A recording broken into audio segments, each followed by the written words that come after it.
This is Empowered Human Academy. Welcome home. I think that that's part of it, is being comfortable with saying no, being comfortable with saying yes, and being ready to be open for the positive instead of trying to close yourself off because you fear the negative. This is about love. This is about light. This is about the idea that you have everything you will ever need. And this life of yours, this is where you grow, you expand, and you remember who you really are. I'm Abe. I'm Isaac. In Empowered Human Academy, we join with humans of all kinds to feel the inspiration that can only come with empowered living. The stories you hear today are unique, but the energy you hear today belongs to you too. So, with hearts wide open, let's begin. Hey everyone, welcome back to the Empowered Human Academy. Today, we are so thrilled to be joined by the amazing, the magnificent, the brilliant Maisha Alexander. Maisha and I have known each other for a couple of years now through the Clinton Foundation, our work together there. And we are just so excited to have you on our podcast. Thank you so much for being here, Maisha. How are you doing today? I'm doing great. Thank you so much for having me. I'm a little intimidated because I've heard some of the guests that you've had. And so I'm, one, grateful for this invitation. And two, I know that I am following some incredible, people. So I hope I have something worth saying. You absolutely do. I'm personally super excited that you're here. I got to know you by way of Abe, and I feel really lucky to have run into your circles even a little bit. The way we begin these episodes is always with the question of core identity, not the identity that we present necessarily, although that might be synced right up. But everyone thinks about themselves differently. So the question is, when you're coming home just to yourself and it's not a presentation, you're not thinking about anyone else, but just you sitting with you, what words of identity do you choose? Who are you? And how do you, when you're thinking about yourself for yourself, what words of identity feel right? Creative. Okay. That just comes right from my heart. Yeah. Intelligence. I've always been very proud of my brain. And Black. It's just been ever present. And I mean, I don't know if I've ever had a choice, but from birth, that has been the ever present thing. So. Oh, fantastic. How do you feel? How does it feel to hold these words and say, just hold them before you and say, these are the words that feel like me? What does that feel like to you when you hold those three words together? I haven't always been proud of those words. Okay. And so to say them and feel a lot of love for them and to feel like they are an incredible part of my identity. We've been on a journey together, those words. And so it feels really, really good to be in a space with those words and feel warmed by them instead of embarrassed or shamed by them. Yeah, 100%. Is there a distinction between your relationship to your knowledge of the history of those words versus just those, how do I want to say this?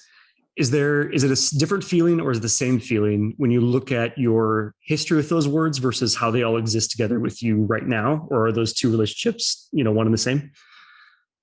I feel like they might be a little bit different. Okay. I hope I'm answering this question. It's a weird question. Go for it. Yeah, it is. So it's in a really satisfactory way, but I feel like they're very different because they come at different points of my life. Okay. I feel like most kids are creative, right? Yeah. Until we start getting told that a tree can't be purple or, the sky can't be pink. That's when our creativity starts to go away from ourselves, and we have to, for a lot of people, they have to reintroduce it, and get back to it. So for me, that was sort of like an ebb and flow type of thing. But I also come from a family of artists. Yeah. So it wasn't weird in my my little artist family. It was never weird. But in school, when you get to be about 8th grade, most creative was synonymous with the weirdest. So it wasn't the superlative that anybody wanted, but I always got, right? Yeah. And then when it comes to intelligent, again, I feel like this is the thing that sort of ebbs and flows. When I went to school in Montessori. And Montessori is all about play and gathering information and the ways we connect with knowledge. And you learn by teaching others. right? Okay. So if I learned geography, I was like a 3-year-old teaching another little kid about geography. And that was how we sort of learned and, and so being smart was this incredibly beautiful thing. And I don't remember having grades or any of that until 3rd grade when I switched out of Montessori and into a parochial school that was a lot more strict. Okay. And I got a B. This was the first B I ever had in my entire life. And I didn't even understand grades fully because I never really had them. Wow, that sounds interesting. Like a shock. Yeah. And I remember trying to change the grade on my report card because I thought it meant that I was lazy and I was dumb, and I had a complete breakdown because I couldn't do it because my art skills weren't great. So I had to show my mom my B, and I remember crying about how dumb I was because I had this B. And my mom was like, come on, you know what I mean? She didn't get it. But much of my school after that was centered around grades. And I don't really learn the same way that other kids do. I don't take in information the same way as other people do. I later learned that I'm a little bit neurodivergent, meaning that I have dyslexia and all sorts of other things that didn't display until, they were treated very differently in Montessori. It wasn't, you know what I mean? Yeah, totally. So I didn't have those same associations, but being smart, it made me very, very shy. So being smart was the way that I could kind of stand out. So, but at the same time, being shy and smart sort of made me look like the Hermione of the group. For Harry Potter lovers, I was the know-it-all. The one who should have been the main character, Definitely, right? Yeah. I think Hermione is the most brilliant literary character that has ever been written. She was so smart. And I loved it, but everybody hates her for being an absolute know-it-all. And I was like, I vibed with that.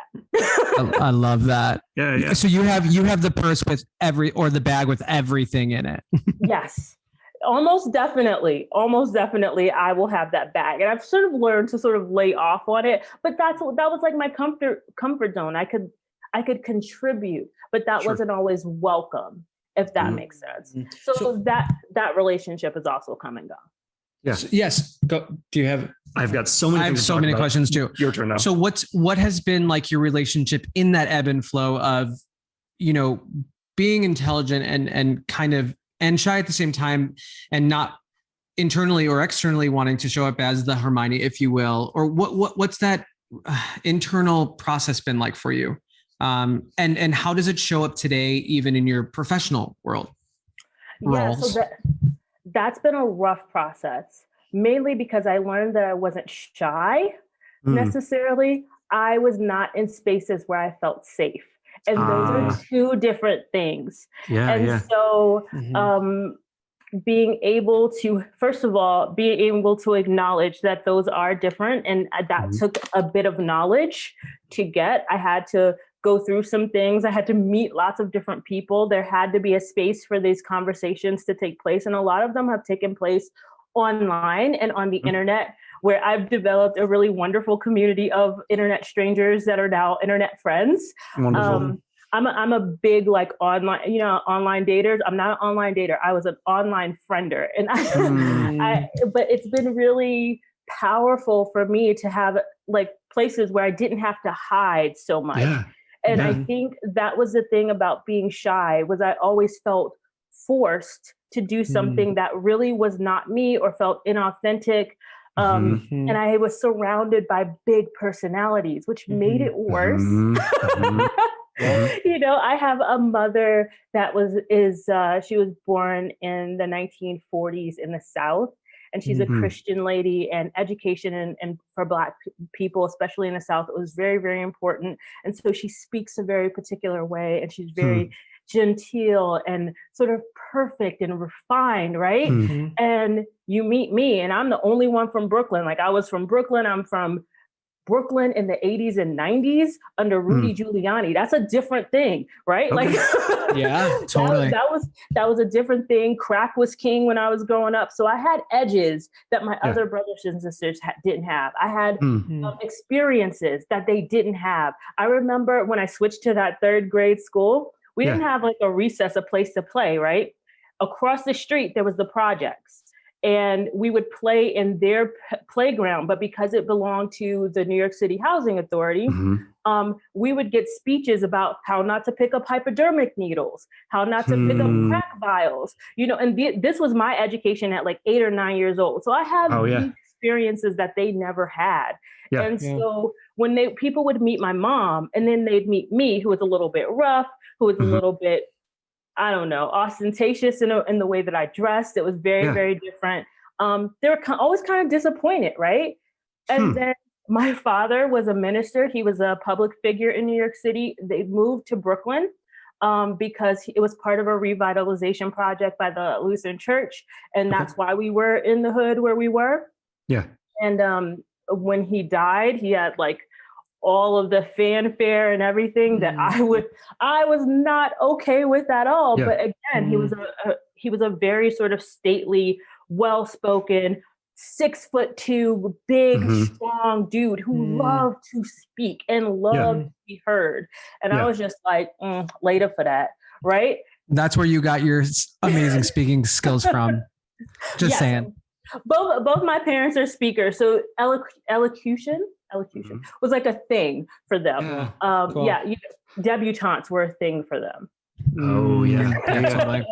So given like the contrasts, like in your experience and maybe in the way that people perceived like you with your parents or you with your family, or whatever contrasts you feel there, what was it that brought you to a place like right now where you can embrace, these things that you are? Like, if we can sum up the arc between then and now, as far as like, I once thought I was shy, now I realize it was a safety thing. Now I know how to present myself more as myself. What brought you there? And also, why did you work on it? Really, it was really a series of actually really traumatic and horrible events. Okay. And I mean, this is a really great question, because I was thinking about, when you all asked me to be on the podcast, I was thinking about the word empowerment. And so often, particularly now, not so much when way back in the day when empowerment theory sort of first comes on the scene as part of civil rights and all of that, it has a completely different meaning, right? Okay. But now, when people think of empowerment, I think it sort of gets removed from the social context. Sure. And I think we often forget to add in that we are sometimes not necessarily disempowered by how we feel about ourselves, but the structures that are around us. Yeah. And so I needed to remove some of those structures, which was really difficult for me, because there were a lot of expectations about who I would be, about what I would be, the investment that people put into me. And so I would hear all the time, I went to private school, so I was the only one in my family to be able to do that because I was the youngest. Okay. And so I would hear all the time, we've paid so much money for your education. You have to go to school. You have to be a doctor. You have to do this and you have to do that. And I had 5 older brothers and sisters. They were considerably older than me. My mom had me in her 40s, right? So we're talking about, like, I have a brother that's old enough to be my dad. So there are significant generational gaps, in addition to cultural gaps. They're from the Southwest and me being from Brooklyn, that I had to remove myself from. And it was really painful, because I felt like no one liked me in my family. Okay. I didn't just feel like the black sheep. I just felt like no one liked me. And eventually, it wasn't so much a decision as like a conscious decision as me just saying, I'm going to have to go away for a while because I feel like I'm unwanted here. Yeah. And so in that process, I actually ended up moving to Los Angeles for a little while. This was like my first year of college, and I was really hopeful about Los Angeles, but it was not what I thought it would be. But in that time period of sort of trying to figure out my way, LA is a very tough place to live. So when people are like, New York tough, and I'm like, no, LA is tough. All right. In that process, I would meet all kinds of people. And eventually they would just walk up to me and start telling me their stories. Wow. And I was like, there has to be a reason why. Like, you don't know me. I would be on the bus and people would reveal themselves to me in these, I remember everybody's story and I started to write them down. Unfortunately, I lost all the papers because I thought maybe one day I would need to do something with it, but maybe it was just like, I needed to hear them. Okay. Like I would hear about abuse. I met women that had been trafficked by their boyfriends and forced on drugs. I met 15 and 16-year-olds that were in and out of rehab already. And they would just walk up to me and start telling me these things. And I think through that process of, very sadly, meeting these individuals, but also realizing that I found myself in a space where I was with them, it started to break down some of the ideas of what I was taught a good person was. Oh, fascinating. Yeah. Like I was always told, like, you never want to be around drug addicts because drug addicts are horrible people. You never want to be around sexually active people. You never want to be around people with HIV and AIDS. And suddenly that's exactly who I was around. And I was just like, oh, they're very human individuals and they're very beautiful. And they have, you know what I mean? It was a matter of me. I had to go through it, I think. And it was not so much about them. It was more about like, you know, I don't want to say like, Maisha, whatever you're dealing with is not that bad. That wasn't at all what it was. It was about exploring a world where I didn't have these outside factors that were yelling at me what I was supposed to be and meeting other people that just were what they were. And I was like, I can still have a life here, right? Like, it's okay. This is not what I thought it was. This is not failure that I'm seeing. It's just an experience. It's okay. And I needed to, I probably disappeared roughly about 2 to 3 years during this process. Wow. And because you were outside of the box that people put you in, which can be really, really debilitating and also like suffocating in a lot of ways. And also in my experience, you know, just going through something like that, like it really kind of warps your perspective of like the world in not a good way. You know what I'm saying? So that's really cool and interesting, and also probably hard that you had to go through that too. Because did it feel like an awakening or like a shaking of your core, like who am I kind of thing? No, it was probably years before I truly dealt with it. And I mean, like the whole experience was actually pretty traumatic for me. Like I was sleeping on friends' couches. So I was like essentially homeless for a period of time, you know, and like I said, just felt totally, totally worthless while all of this is going on. And still I have a horrible relationship with LA. Like I can't even think about going to Los Angeles without feeling viscerally about being there at any given time. I have brother and sister out there. I have family and I hadn't seen in like 10 years because I refused to go out there to see them. So I was like, you come here or, you know, I don't see you. Making sure I understand. So like the LA, like the place where you started to see that, you know, the walls are not what we thought they were. That's still a place, like it served its purpose for you, but you're just done for the moment. I mean, it's not even that I'm just done for a moment. It's just, it puts me back in that space of vulnerability. When I think about what it was there, you know, the types of people are cruel. People are just cruel. Okay. So I want to connect this to what you said earlier about safety versus shy, and maybe not even in contrast with shy, but I want to talk about safety and how we create it or choose it for ourselves, or I guess just one's relationship with it. And I know that everyone has a very like specific, detailed relationship with their own safety, what makes them feel safe, all that jazz. How, and bearing in mind like the several definitions of empowerment that you've got on the table, what does safety have to do with like living in confidence as oneself? I almost want to apologize for the question because I feel like the answer is screamingly important, but how would you describe the significance of safety and of constructing or making choices to ensure your own? Like, what does all of that mean to you? So safety is like a really interesting thing, right? There's physical safety, there's emotional safety, there's psychological safety. And I think if I were to, have you ever been in a blanket, the coziest blanket in the world, and you wrap it around you and you just sort of fall away in that moment. And you could be anywhere in the world, but it's just you in that comfy blanket, right? Lots of people, including me, have not always had that comfy blanket. And maybe it's been because of other people, maybe it's been because of choices that we could or couldn't make. But the blanket was covered in barbed wire, right?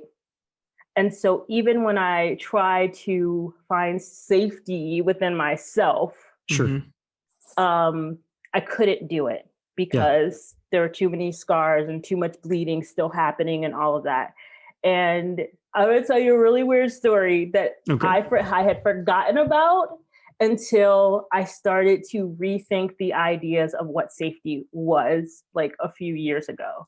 So I think Abe mentioned this to me in one of our conversations. Pastor Mike from Agape Church of Love. Michael Pastor Beckwith. Michael Beckwith, right. So when I was in high school, I briefly, just for a year, was in California while my mom moved to South Carolina. And I lived out there, and I would go see my sister, and she was, I don't know if she was an active member of that church, but she would sometimes go. And they had a teenage church, like, you know, kind of like kids' church or whatever, but it was for teenagers rather than like little Sunday school. And we had an assignment to build something with clay. And I remember building a compass. And she was just like, well, why'd you build this compass? And I was like, sometimes I don't know where I'm going. I don't know how I feel. It was a very weird moment of vulnerability because I was not a vulnerable kid. I didn't like talking, but it was like, I don't know. There was something in this space that I felt like I could say this out loud.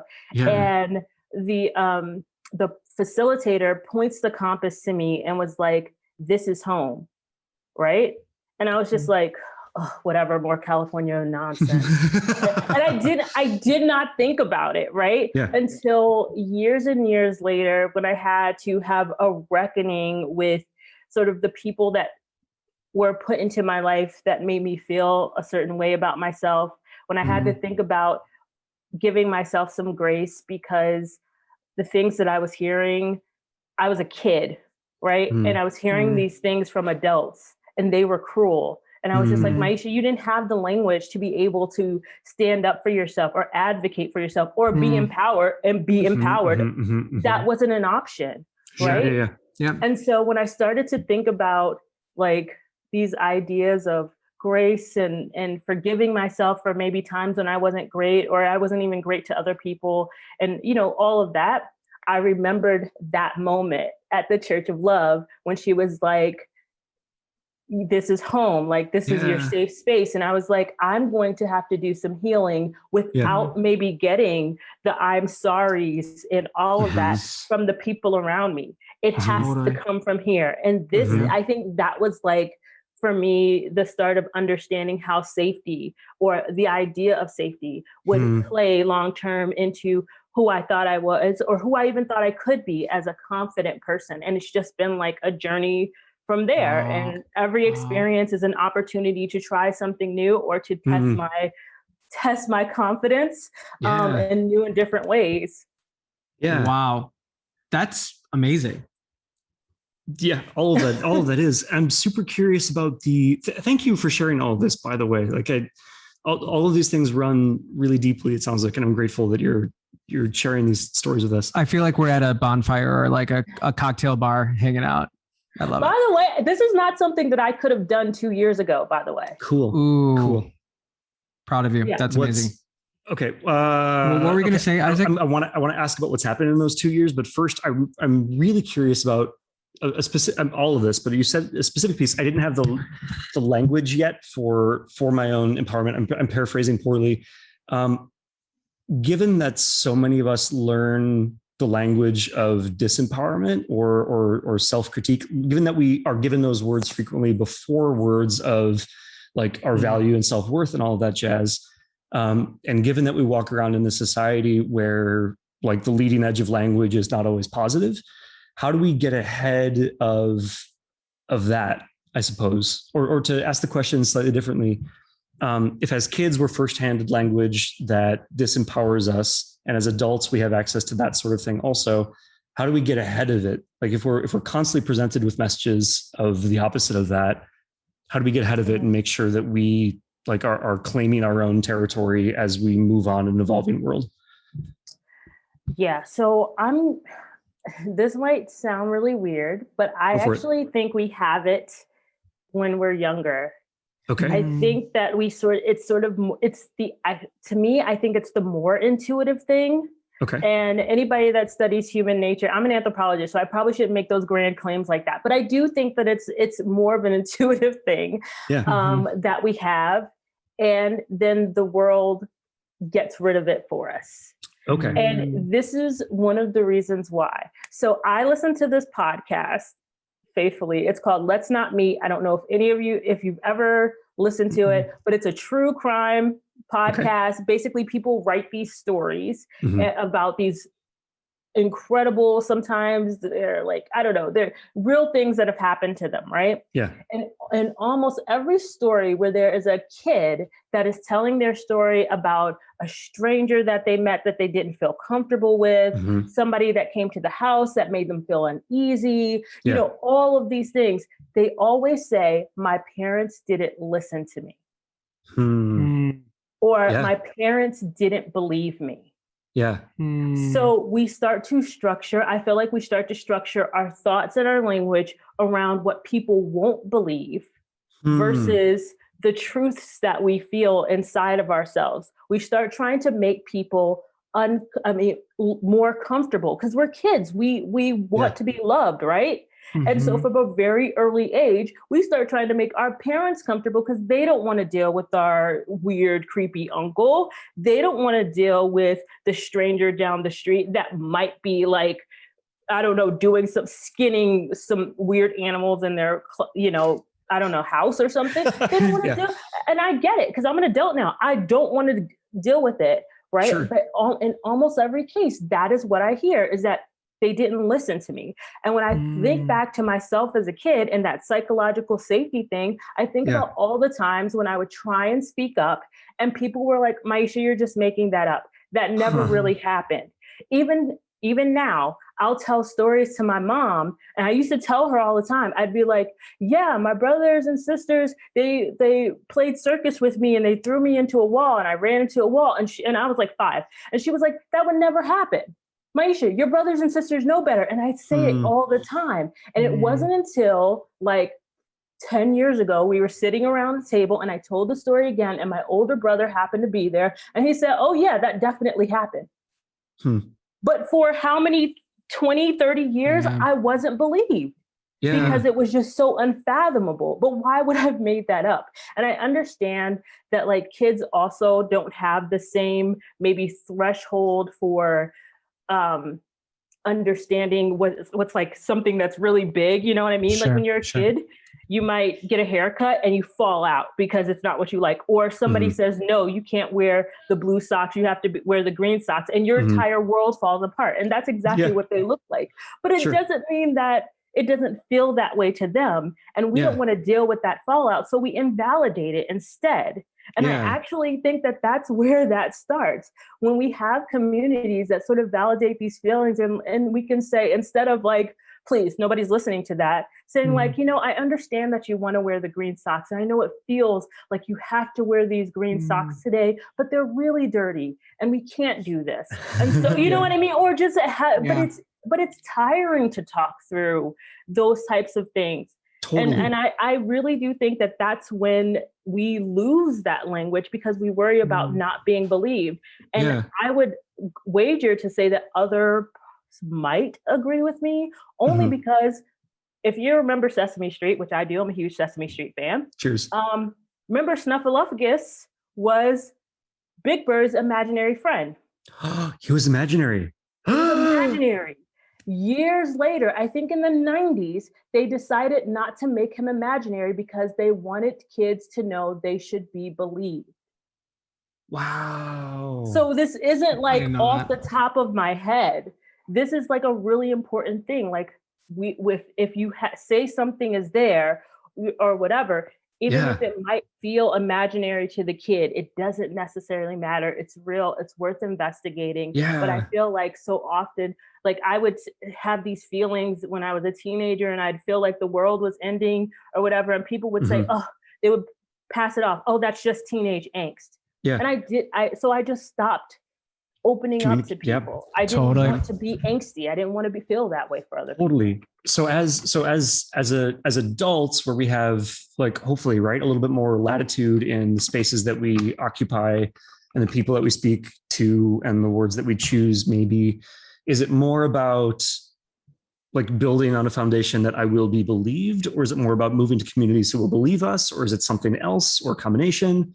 Like, what's bringing all of that conceptualization into, like, here, right? Like, I'm in my 30s.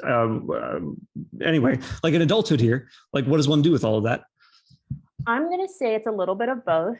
Okay. And for me, it was about building a new community. Okay. And being really particular about the types of people that I let inside of my circle. And again, I had to learn it. I had to meet a few bad people in order to know what the goods felt like. Yeah. But I didn't that's not necessarily what has to happen. It's just that the few bad people were also the people that were raising me, or that were surrounded, that were the people chosen for me, like teachers and things like that. Sure. So you start to think, and maybe this isn't a lot of people, but for me, I started to think this is how I deserved to be treated. I didn't necessarily, I had to earn a space for happiness. I had to earn a space to feel proud of myself, those types of things. And then when I changed, or so almost organically, like when you start to go through the process, certain people just don't want to hang out with you anymore because you're not that person. That's real. So, super real. So I think, like, almost organically, my community started to change towards people that were having these conversations as well, felt very comfortable with vulnerability. I was not comfortable hugging people until like 2 or 3 years ago. And then people started to like say, it's okay, like touch can be nice. You know what I mean? So I think I think for me anyway, I think part of it is like cultivating the communities around us of people that are asking these questions, that are okay with these questions. But I also feel like that can have can be a bit of a chain reaction, because it encourages other people who may not feel like that to maybe explore different ways of talking or being with each other. And some people might find it to be really weak, or like, that's what I was taught. It was like strong people don't communicate their feelings and that sort of thing. And so I had to get over that and understand the strength of that, but nobody had ever talked to me about the strength of vulnerability, or the strength of speaking what felt right to me, or even being authentic or anything. That wasn't conversations that I heard. So when I started to hear them, they felt right to me, but I was also in the right place, mind, body, and spirit, to hear it and take it in. You've made reference a couple of times now to like a time frame that's about 2 or 3 years leading up to the present. In whatever detail like you're comfortable with, what's happened? Like, what's the transition been there? So I quit a job. Okay. Cheers. So I quit a job. So I was in college, and in undergrad I worked for a retail company, which was brilliant. I loved that job. It allowed me to be creative. I met sort of all sorts of people, but it's still retail, right? Yeah. And then right out of college, like right when I finished, and I knew I was going to go to graduate school, I transitioned into my first first adult job, So it was going to be in an office, and it was a startup and all of that stuff. And I thought, this is really exciting. It was very, very small. And I stayed there, or I went there because I had remote possibilities to like work from home. It was very flexible in terms of that. It gave me a lot of vacation time, which was important because, again, I knew I was going to go to grad school, and I did not have the money to not work. So things that were important to me were like flexibility, a decent salary. Living in New York City, I needed to be able to make my $800 a month. That sounds crazy. Like $800 a month was so much money to me then. But now I'm just like, if you were to tell me $800 a month for an apartment, I'd be like, sold. Right? Totally. Deal. But I needed to be able to make my $800 a month for my rent. I needed to be able to feed myself. And I also needed to have insurance. So that was also part of the deal of going to school, is that you need to have insurance. And so I wanted good insurance because I also had a back injury during that time.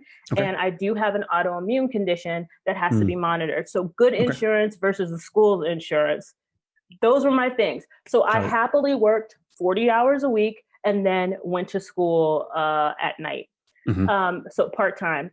During this time period, I thought very naively that I would have managers that would see my good work ethic and they would promote me, and I was also coming from the previous place where I worked. We automatically got raises every year, like at least cost of living. And then it was cost of living adjustment. And then after that, you got based on your performance. And I was like, fair, right? Yeah. So that's what I was used to. And there I am in this new company. No one's advocating for me. No one is like, I wasn't getting raises. I didn't know how to ask for them.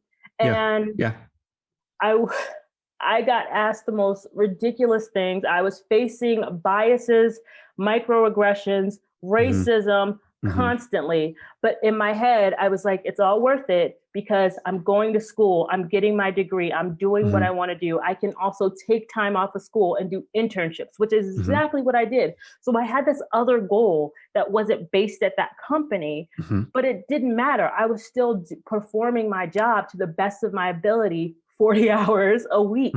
And I didn't understand that that alone should have been enough for me to be able to have the things that are really just fair and basic. And I was basically feel like I was taken advantage of by this company for 8 years. And I would watch all of my other coworkers around me in the same group. They would be promoted. I would ask to do something. There was always an excuse why I couldn't get done. I had 8 managers in the same department while over those 8 years. And the only time I ever had somebody advocate for me, they started to hire more Black people. I'm be honest. They started to hire more Black people. And there was a Black woman in a completely different department who was just very aware how driven I was, how academic I was. It wasn't a secret. Everybody knew. And I had also like gotten 2 degrees while I was working at that place and still no raise, no nothing. And she said, would you be interested in learning this thing? I'm happy to teach you. First person in 8 years to ask me how I wanted to be developed, to give me an opportunity to try something else. And that was I didn't realize how taxing emotionally that was. I just kept, for me, I was like, well, as long as I'm working towards my goal, why do I care about these other people? But the truth is, the other people did affect me mentally and emotionally in ways that I didn't understand. And also not having anybody to advocate for me, I didn't know that I wasn't being treated fairly. So what happened was I ended up taking a month off to go and do an internship in Cyprus. And this was like in 2018. And I knew I wanted to go do an internship at Cyprus. Actually, I didn't even know I wanted to go to Cyprus. I knew I wanted to do an internship. I wanted to be in the field school. I'm a forensic anthropologist. And so being in the field is like everything for me. When I figured out that I wanted this opportunity, but I wasn't making enough money after 8 years at this company to have $1,000 extra. This is ridiculous, right? I got another job like in December. The universe opened it up. So I must have been ready for it.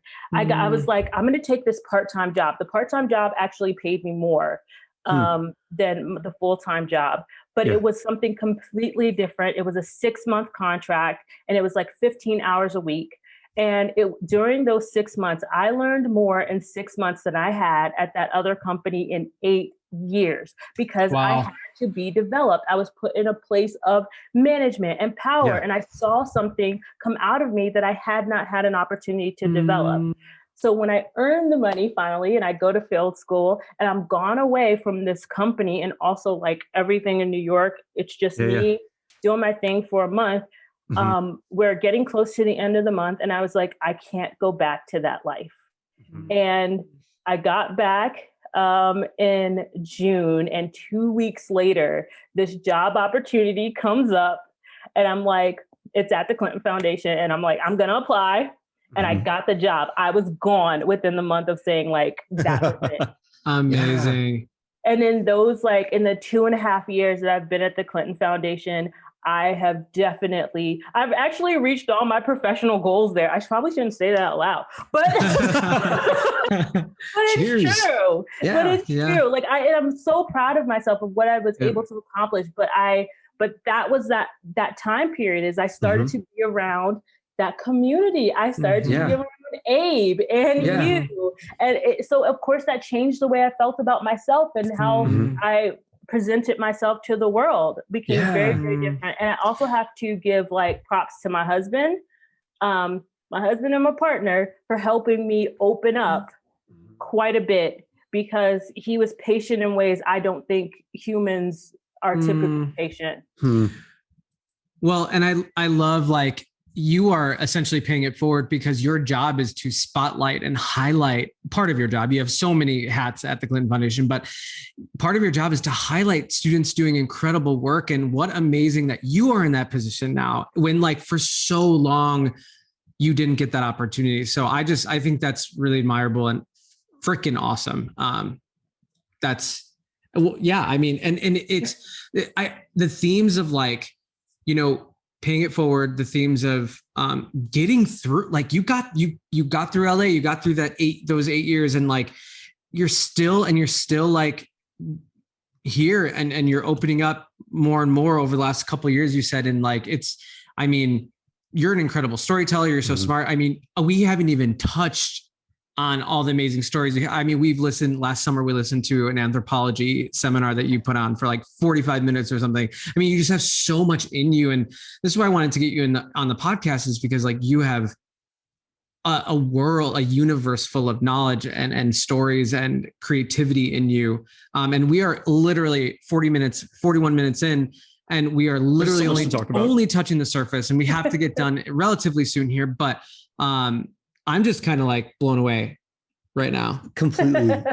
I'm okay. So we mentioned the anthropology thing a couple of times. I do want to talk about that a bit, because I mean, I want all of the words about the subject to come from you. So maybe I'll just hand the mic over to you for this part. So a couple of times you mentioned cultural anthropology. I think I'm getting the term right. Let me know if I'm not. What is that? Why is it important to you? What role does that play in your life, and what role do you play in that field? So anthropology is the study of humans, and it's typically separated into 4 major fields: cultural anthropology being our culture, linguistics, our language, or the ways in which we communicate. Archaeology is material culture, and then biological anthropology is basically, it's like primates, our bodies, our biology, where we come from, that sort of thing. So I have several degrees in anthropology. My background before I got my master's was actually in cultural anthropology. In high school, I took film studies because I actually finished high school early.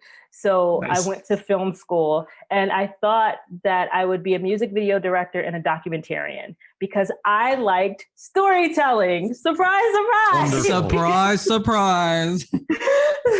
So that's what I basically went to school for, was cultural and media and all of that. Mm-hmm. But then I ended up doing an internship or it was like a volunteership actually at the Franklin Institute in Philadelphia. It's a hands-on museum. And at that time, I was trying to transition into grad school. I didn't know what I was going to do there. Yeah. And I was in a 4-field program, which means you study a little bit of everything and then decide which track to go. While I was in the Franklin Institute, I was hired to be a museum explainer for a project called the German Mummy Project, which is like the Museum of the World exhibition. And this was my introduction to the biological side of anthropology. And I fell in love with the technology. And there I was like literally going to work with I had human remains that were 7,000 years old. And I'm like, this is my coworker you know? Cool. Yeah. And it was such a beautiful way to interact with humans. And at that time I was, again, really shy. And so cultural anthropology had been a struggle for me, not feeling comfortable talking to people. But well, and I, sorry to interrupt. And I remember you telling me that there aren't a lot of Black women in the field. There aren't. There are actually very, very few. Particularly in the United States, a little more overseas. Okay. But I didn't know that at the time. I mean, when you are a Black woman of a certain type of education and go to private school, you're almost always the only Black person in the room. So I didn't know to ask. I just thought, this is life, which is sad, but that was what I grew up with. So that's when I switched to biological anthropology. I was more into the technical side at first. So I studied, I think my first paper was on craniofacial reconstruction in AutoCAD. Wonderful. I know, like so random. But then I wanted to do more of it. And that's when I got the internship at the Smithsonian. They had a written in bone exhibition, which was about the excavation of the Jamestown colony. And it was a forensic anthropology exhibition. And during that time, at the end of the exhibition, they had a forensic anthropology lab where you could go through and solve a case with one of the lab managers, me. And we would solve this case. We would put together a biological profile and just walk through the process. And that's where I sort of cut my teeth when it comes to public engagement and storytelling and teaching people. I don't want to say teaching people because I actually learned to teach people a lot longer ago. I mean, sure. But yeah, that's where it really started to come to life for me. And so I've been working in the field of mostly forensic anthropology in a historical, archaeological context. And also I started my own bone lab as part of my public engagement thing, which is the Rockstar Anthropology. And my bone lab, though, works with kids primarily in the New York area, primarily in Black and brown schools. Basically kids like me, like I was. I want to introduce them to the world of forensic anthropology and archaeology. It's an interdisciplinary lab. It's hands-on. So I do I have bone casts. I don't have actual bones. But for a lot of kids, like for me, I think at the time when I started in biological anthropology, there was something like 3% of Black women were biological anthropologists in the United States. It was it's still a very exclusive group, but we're finding each other. We have a wonderful group of people called the Black and Bio Anthro group. Incredible group of women. It's international. It's not just the United States. Okay. So that also helps to feel less lonely in the field. But and so again, I do. Sorry to that's wonderful. Amazing. Sorry to interrupt. That's again like you stepping into communities that you feel safe in because they're like, they're letting you be who you are. You know what I mean? Yeah. I love that. Yeah. Talk to me about oh my gosh, there are so many things to cover.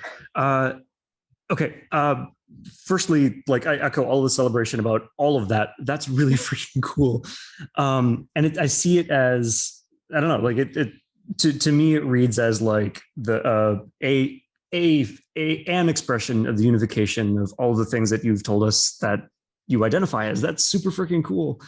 There was one phrase, and this is stepping away from that just a tad. There's one phrase that you used there I didn't know how to ask, and that reminded me of a couple different things throughout this conversation about like the things we don't know yet, and the difficulty that we might have in accessing the good on the other side of that, that invisible fence isn't even the right term because everything in that way is invisible. How do we, like, as we wrap up here, how do we deal with the reality that there is like untold and unimaginable good out there somewhere, probably, right? Because we don't know what we don't know, but there's good out there if we can find the words to access it. And earlier you said also like this job arrived, I must have been ready. What is readiness? What does it mean to discover or step into language that was previously unknown and to access the doors that opens up? Like, what do we do with the fact that there's so much good in our lives that we don't even know about yet? Yeah. So I think one of the things that I've learned is to stay curious and stay open. Okay. And in order to do that, I think you have to sort of make an agreement with yourself to be vulnerable. because anything can come your way. But if I had to also recognize that if anything could come my way, it didn't necessarily mean that it needed to be negative. I just needed to be ready for it. And when I say ready for it, I don't think this is something that we can almost plan for or know that it's going to happen at all. For me, it was a very organic process. And I probably heard things happening all the time, but if I wasn't ready to take it in, like I wasn't listening, the buzzwords weren't clicking, they weren't sticking to my brain, I wasn't having the conversation in my heart, like that couldn't have happened until I was open to receive it. And so now I find myself actively and deliberately trying to be more open and aiming for, or not even aiming, but trying to allow myself to not be afraid of the positive because I'm afraid of the negative, right? Because in both cases, anything can happen. So if anything can happen, I'm going to choose the positive option. Snap. Yes. And love. I think that's what I mean by like being ready for it. And it also means like getting comfortable with yourself. And sometimes you might hear of, I think I told Abe last year, I got an awesome job offer, the one that I always wanted. I think I talked to both of you about it. And I was like, but now's not the time. And it wasn't forcing it, right? It wasn't to me. I think you were just like, no, let it be a sign that you're moving in the right direction. I was like, yes, right. It's an acknowledgement of my skills and everything that I've worked for. But because it's the fact that I can say it's not the right time felt very empowering to me because it was about my situation and I felt like I had agency there. And so I think that that's part of it, is being comfortable with saying no, being comfortable with saying yes, and being ready to be open for the positive instead of trying to close yourself off because you fear the negative. Mic drop. Oh my God. Let's fucking go. I mean, this is the point of the podcast because like totally. And you are a living representation of this. That's it's, I mean, no other words other than that. I mean, let's fucking go. We need to wrap up. Here are our two last questions for you. Number one, what does an empowered Maisha look like and feel like? An empowered Maisha is confident, but not conceited, and is always looking for ways to learn. The learning never stops, and an empowered Maisha can be corrected. Ooh, I want to like literally get you on like so many more podcasts because we can like talk for hours. I mean, this has gone by so fast. Oh my gosh. I love that. Okay. The last question, and thank you so much for your time and for sharing of yourself here. The last question is, what do you know for sure? Nothing.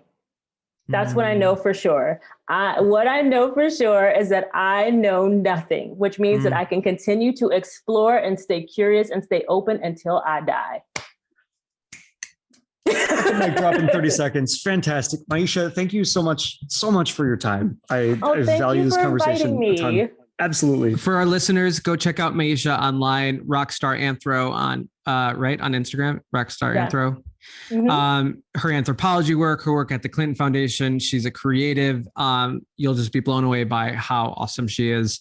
Maisha, thank you so much. Keep on freaking rocking it. We are blessed to know you, and onward and upward. Thank you. I love you both, and stay safe and happy. Thanks. See you. Bye-bye. Bye. This podcast is the work of Lightward, our company, named for that toward the light direction which informs every single thing that we do, including money, which means, like everything else, the way we earn revenue is not based on industry norms. It's based on what feels deeply right and aligned by passing through the door that feels like it has more behind it, not less. And the way we keep this podcast going is all Lightward. It's pay what feels good. It's an exchange of value between you and us. We're keeping conventional podcast advertising totally out of this. And here's how Pay What Feels Good works. We give you this episode because it feels good to do so. And you consider, honestly, what number of dollars this episode is genuinely worth to you.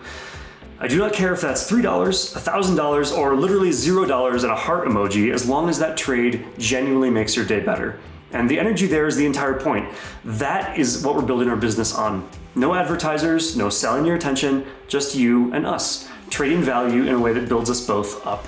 So whatever the number, when you're done listening, head to empoweredhumanacademy.com and hit the pay what feels good button. We use this policy across all of our company's work, and I'm really excited to bring it here to the world of podcasts. This is us voting for the world that we want to see. Thank you for being here.